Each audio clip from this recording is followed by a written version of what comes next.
எதுவுமே இல்லை. ஆனா நம்ம கிட்ட ஊடகங்கள் இருக்குல்ல, அது மாதிரி மோசமான ஒரு எதுவுமே கிடையாது. அவ்வளவு பொய். அமைச்சர் சொல்லிட்டாரு, அதை சொல்ற அமைச்சர் சொல்றாங்க, நாங்க கட்டிட்டு இருக்கோம் தெருவில் இதே வள்ளுவர் கோட்டத்துல குடிக்க தண்ணி தர மாட்டேங்கிறாங்க. 90 டிகிரி சீட்டு ஆம்புலன்ஸ்லயும் தண்ணி வைக்க முடியாது. ஏன்னா கண்ணுக்கு தெரியாத நோய் கிருமி தான் ஆம்புலன்ஸ்ல சமைச்சிட்டு இருக்கோம். ரெண்டாவது ரன்னிங்லேயே இருக்கு, ஹீட் ஆயிரும், நார்மலா ஹீட் ஆயிரும், சூடான தண்ணியும் குடிக்க முடியாது. அந்த சுச்சுவேஷன்ல நாங்க இதை எல்லாத்தையும் தாண்டி ஒரு 20 லிட்டர் தண்ணியை வந்து தர மாட்டேங்கிறான். நாங்க கை காசு போட்டு தண்ணி வாங்கிட்டு இருக்கோம், அதையும் ஆம்புலன்ஸ் எடுத்து போய் வாங்கக்கூடாதுன்னு பிரச்சனை. இவ்வளவு பிரச்சனை இருக்குன்னு நாங்க கத்திட்டு இருக்கோம். இதை எந்த ஊடகமும் போடுறது யாரும் சொல்லல. ஆனா அமைச்சர் சொல்றாரு ஐஸ் பேக் ஆம்புலன்ஸ்ல கொடுத்துட்டு. உண்மையிலே தமிழ்நாட்டுல ஹீட் வேவுக்காக ஐஸ் பேக்கை யாருமே கடல பார்த்துருக்கு. அப்படி ஒரு தமிழ்நாட்டில் இருக்கிறாங்க எங்கேயாவது நீங்க காட்டத்தோடு கிடையவே கிடையாது. இப்படிதான் நம்மளுடைய சுகாதாரத்துறையோட அமைப்பு. ஸோ அந்த துறைக்குள்ள இருக்கக்கூடிய தொழிலாளர்கள் இந்த ஹீட் வேவ் எங்க எல்லாருக்கும், உங்க எல்லாருக்கும் மீன்ஸ் நம்ம எல்லாருக்கும் பாதிக்கப்பட்டவர்கள் அப்படிங்கிற ஒரு பாதிப்பு தான். நான் வந்து பாதிக்கப்பட்டவனாகவும் பாதிக்கப்பட்டவனை எதிர்கொள்றவனாகவும் 2 பாதிப்புல இருப்பேன். ஒன்று, என்னையே நான் பாதுகாத்துக்கணும், அதே சுச்சுவேஷன் அதே கிளைமேட்ல அங்க நானும் நோயாளியா தான் மாறிட்டு இருப்பேன். இன்னொன்று, நோயாளியா மாறிக்கிட்டே நான் இன்னொரு நோயாளியை ஹேண்டில் பண்ணணும். மருத்துவர்கள், செவிலியர்கள், உதவி பணியாளர்கள், 108 தொழிலாளர்கள் என்று ஒட்டுமொத்த மருத்துவத்துறைகளில் இருக்கிறவங்க உங்களுக்கு, அதாவது பாதிக்கப்பட்டவருக்கு ஒரு சன்ஸ்ட்ரோக்ல பாதிக்கப்பட்டவர்கள், ஹீட் ஸ்ட்ரோக்ல பாதிக்கப்பட்ட ஒரு தொழிலாளியோ ஒரு காமன் சராசரி மனிதனுக்கு ஒரு பாதிப்பு, அதுக்குள்ள இருக்கிற தொழிலாளர்களுக்கு 2 பாதிப்பு. அவர்களும் நோயாளியா மாறி இந்த நோயாளிகளை ஹேண்டில் பண்ற விதத்துல இப்போ போயிட்டு இருக்கு.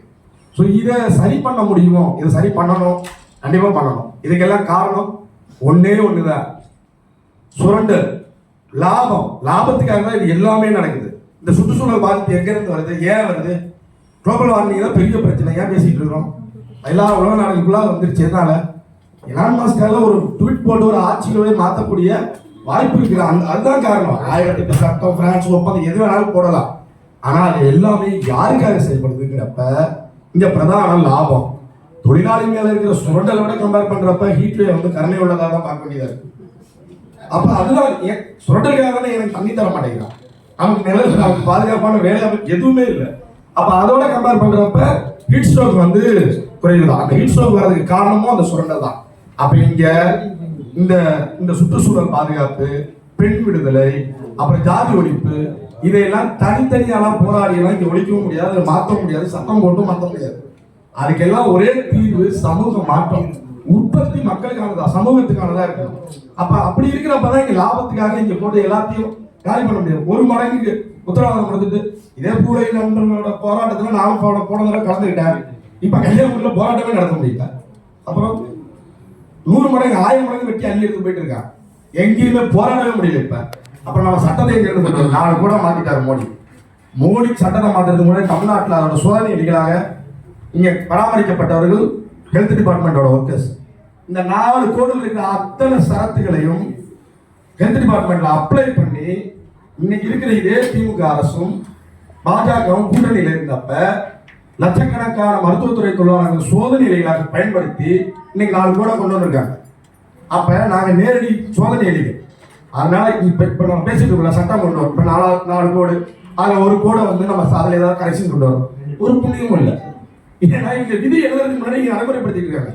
இன்னைக்கு நேற்று சிவகங்கை மருத்துவக் கல்லூரி மருத்துவமனையில எஸ்தர்ங்கிற ஒரு பெண் தொழிலாளி லேப சுத்தம் பண்ண வச்சிருந்த கெமிக்கலை திறந்து பாதிக்கப்பட்டு மதுரை ராஜாஜி மருத்துவக் கல்லூரி மருத்துவமனையில இருக்காங்க. சீமான் நாடில் அடிக்கடி சொல்லுவார், இந்த தமாசியாக அவர் சொல்லி சிரிச்சுக்கிறார், அவரே சிரிச்சுக்கிறார். மருந்துல கலப்படம், செத்து போயிட்டான், விஷத்துல கலப்படம், தப்பிச்சுட்டாங்க. அந்த மாதிரி ஒரு ஐசியூவர் ஒரு லேப வந்து கிளீன் பண்ண வச்சிருக்கிற கெமிக்கல் வந்து பாதிப்பு ஏற்பட்டு ஒரு தொழிலாளி இன்னைக்கு அட்மிஷன் ரூபாயும் பொறுப்பேற்க மாட்டாங்க.